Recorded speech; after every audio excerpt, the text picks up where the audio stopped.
Here's how to remove and reinstall the fuel door on the Porsche Cayenne. This is helpful if you're removing the gas cap without destroying clips on the tether, replacing any hinge mechanisms, or fixing rubbing issues.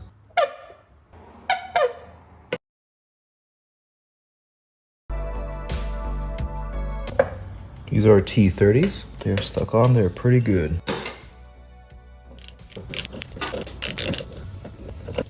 And you want to make sure to catch these so that they don't fall inside of the fuel hole, so you might want to cover this up with something.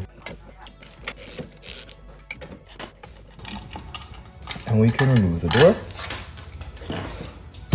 and the cap.